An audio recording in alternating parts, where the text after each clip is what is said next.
மக்களே, வருகின்ற சனி பயிற்சியில் சிறப்பான பலன்களை பெறக்கூடிய ராசியில் கடகராசியும் ஒன்று. அதே நேரம் 9வது வீட்டில் சனி வருவதால் கடகராசிக்கு பித்ரு தோஷம் உருவாகவும் வாய்ப்புள்ளது.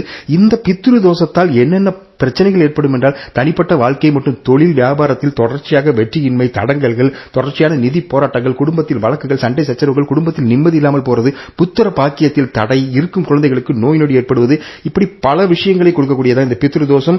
இதற்கு நாம் பித்ரு காயத்ரி மந்திரங்களை முறையாக சொல்லி வழிபட்டு பித்ரு தோஷத்தை நிவர்த்தி செய்யக்கூடிய யந்திரம் தான் இப்ப நீங்க பார்த்துட்டு இருக்கக்கூடிய பித்ரு தோஷ நிவர்த்தி யந்திரம். இந்த பித்ரு தோஷம் ஜாதக ரீதியாக மட்டும் இல்லாமல் பரம்பரையா வரக்கூடிய நம்ம முன்னோர்கள் யாராவது தவறி போனவர்களுக்கு யாராவது ஒருத்தர் எங்கேயாவது உரிய இறுதி மரியாதையை செலுத்தாமல் இருந்தாலும் இந்த பித்ரு தோஷம் ஏற்படக்கூடும். இந்த பித்ரு தோஷ நிவர்த்தி யந்திரத்தை வீட்டில் நம் முன்னோர்களின் படங்கள் மாட்டப்பட்டிருக்கும் இடத்தில் அதற்கு அருகில் மாட்டி ஒரு அமாவாசை என்றும் பித்ரு காயத்ரி மந்திரங்களை சொல்லி வழிபட்டு வரும்பொழுது பித்ரு தோஷத்திலிருந்து முழுமையாக நிவாரணம் கிடைத்து நம் வாழ்க்கை மிக பெரிய அளவில் ஏற்றம் பெறலாம். இதை பற்றிய முழு தகவல்கள் டிஸ்கிரிப்ஷன்ல கொடுத்திருக்கிறோம். நன்றி, வணக்கம்.